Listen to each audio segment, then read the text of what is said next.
নমস্কার বন্ধুরা, all time রান্নাঘরে আপনাদের সকলকে স্বাগতম। আশা করি সবাই ভালো আছেন এবং সুস্থ আছেন। তো আজ আমি আপনাদের করে দেখাবো একটি সুন্দর বিস্কুট রেসিপি। এটি এতটা সুন্দর খেতে হয়, অবশ্যই ঘরে একবার হলেও তৈরি করবেন। এখানে আমি একটা মিক্সি জারের মধ্যে এখানে 2 চামচ ঘি নিয়ে নিলাম। তবে ঘিটা কিন্তু একদম তরল যে ঘি হয় গলানো, সেটা কিন্তু ইউজ করবেন না, একটু জমে থাকবে সেই ঘি কিন্তু এখানে ব্যবহার করবেন।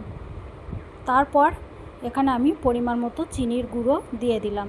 চিনিটা আপনারা আপনাদের স্বাদ মতো দেওয়ার চেষ্টা করবেন, কতটা কি মিষ্টি খাবেন সেই অনুপাতে। তো চিনিটা দেওয়ার পর এটাকে একটু মিক্সিতে ভালোভাবে ব্লেন্ড করে নেব।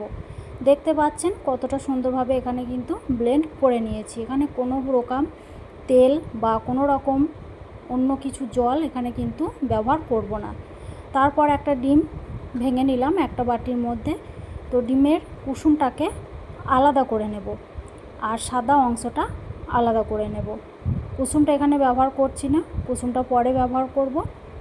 এখন ডিমের সাদা অংশটা এই মিক্সি জারের মধ্যে দিয়ে দেব। দেওয়ার পর এখানে ডিমের যে গন্ধ সেটা যাতে না আসে, তার জন্য এখানে আমি একটু এলাচ আর একটু চিনি আলাদা করে গুঁড়ো করে রেখেছিলাম, সেটা দিয়ে দিলাম।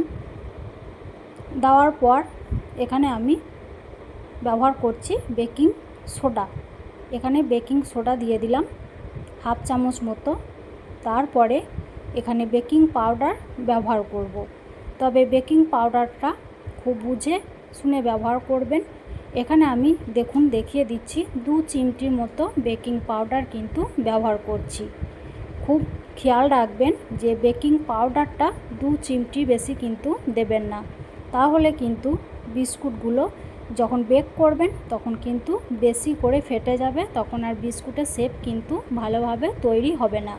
তারপরে এখানে সবার লাস্টে 2 চামচ মতো জল দিয়ে দিলাম। দেওয়ার পর এটাকে ভালোভাবে একটু চামচের সাহায্যে মিশিয়ে নেব। যেহেতু ঘি আছে, ঘিগুলো কিন্তু মিক্সি জারের মধ্যে লেগে আছে। তো এইভাবে চামচের সাহায্যে একটু মিশিয়ে নেওয়ার পর এটাকে আমি আর একবার খুব সুন্দরভাবে ব্লেন্ড করে নেব। তবে আপনাদের কাছে যদি হ্যান্ড উইক্স বা ইলেকট্রিক বিটার থাকে তাহলে কিন্তু এই কাজটা আপনারা ওর সাহায্যে করতে পারেন। এখন সুন্দরভাবে ব্লেন্ড করা হয়ে গেছে, দেখুন কতটা সুন্দরভাবে মিক্স হয়েছে। হাতের সাহায্যে কিন্তু করলে অতটা সুন্দরভাবে মিক্স কিন্তু হতো না। তো মিক্সির সাহায্যে আমি এটা করে নিলাম। করে নেওয়ার পর একটা পাত্রের মধ্যে এই মিক্সিটাকে ঢেলে নিলাম। ঢেলে নেওয়ার পর এটার মধ্যে একে একে ময়দা অ্যাড করব। তবে ময়দাটা একবারে অনেকটা ময়দা দিয়ে দেবেন না, এখানে অল্প অল্প করে ময়দা দেবেন আর মাখতে থাকবেন। দেখুন আমি এখানে অল্প পরিমাণে ময়দা দিয়ে দিলাম। দেওয়ার পর এটাকে একটু ভালোভাবে মেখে নেব। মেখে নেওয়ার পর যদি আপনাদের মনে হয় যে ময়দা ব্যবহার করতে হবে আরও, তাহলে দেবেন। দেখুন আমার এখানে কিন্তু আরও কিছুটা ময়দা লাগবে, তো আবারও একটু ময়দা দিয়ে দিলাম। এইভাবে ময়দা অল্প অল্প করে দিয়ে একটা সফট ডো তৈরি করে নেব। এখন হাতের সাহায্যে ভালোভাবে ডোটাকে মাখিয়ে নেব। এই ডোটাকে যতটা সুন্দরভাবে আপনারা মাখাতে পারবেন, বিস্কুটগুলো কিন্তু ততটাই খাস্তা ও মুচমুচে হবে। এখন সুন্দরভাবে এটাকে আমি হাতের সাহায্যে মাখিয়ে নেব।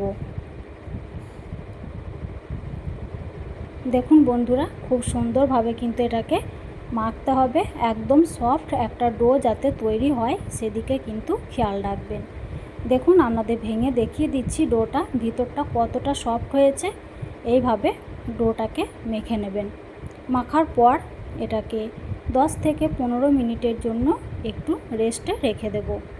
আর এদিকে যে প্লেটের মধ্যে আমরা বিস্কুটগুলোকে বেক করব সেই ট্রের মধ্যে একটু তেল ব্রাশ করে নিলাম। তেলটা লাগানোর পর এই প্লেটের মধ্যে কিছুটা ময়দা দিয়ে ভালোভাবে কোট করে নেব।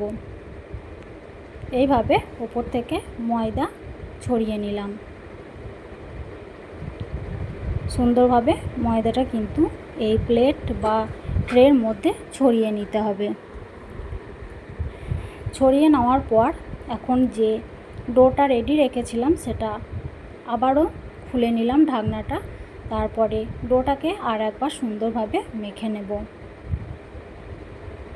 তো বন্ধুরা, ভিডিওটি যদি ভালো লাগে অবশ্যই একটা লাইক করে দেবেন, কমেন্ট বক্সে আপনাদের মতামত জানাবেন, আর আমার চ্যানেলে নতুন হয়ে থাকলে চ্যানেলটি সাবস্ক্রাইব করে পাশে থাকবেন।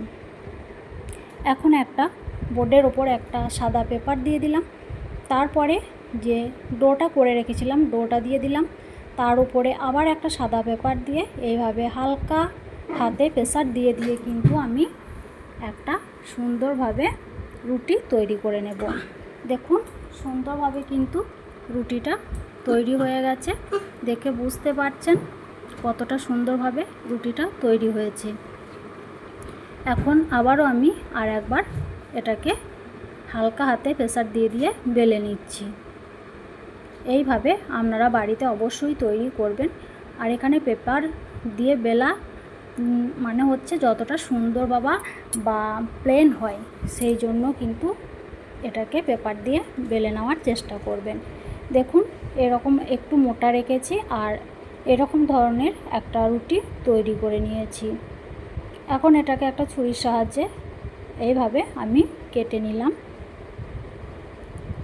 আপনারা আপনাদের পছন্দ মতো কিন্তু এখানে বিস্কুটের শেপ দিয়ে দিতে পারেন। এইভাবে সুন্দরভাবে কেটে নেবেন। তারপরে এটাকে একটু কোণগুলো বাদ দিয়ে দেব।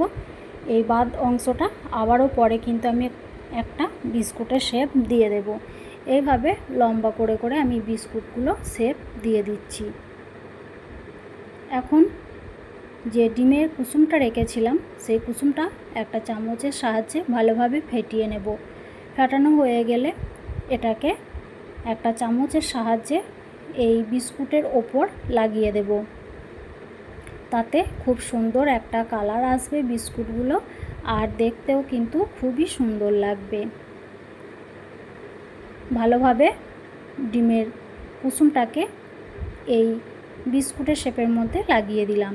তারপরে এখানে কিছুটা বাদামের টুকরো করে রেখেছিলাম, সেই বাদাম কুচিগুলো এই বিস্কুটের ওপর সাজিয়ে দিলাম। আপনারা আপনাদের পছন্দ মতন ড্রাই ফ্রুট দিয়ে সাজিয়ে নিতে পারেন।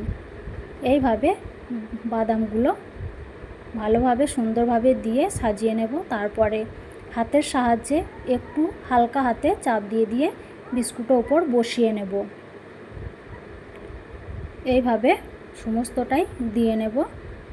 তারপর একটা একটা করে বিস্কুটগুলো তুলে নেব।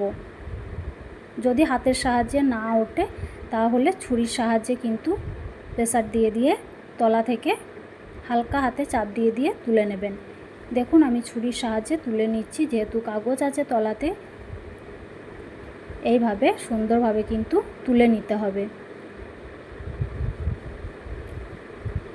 অবশ্যই বাড়িতে একবার হলেও তৈরি করবেন, আর দেখবেন কতটা সুন্দর হয় খেতে।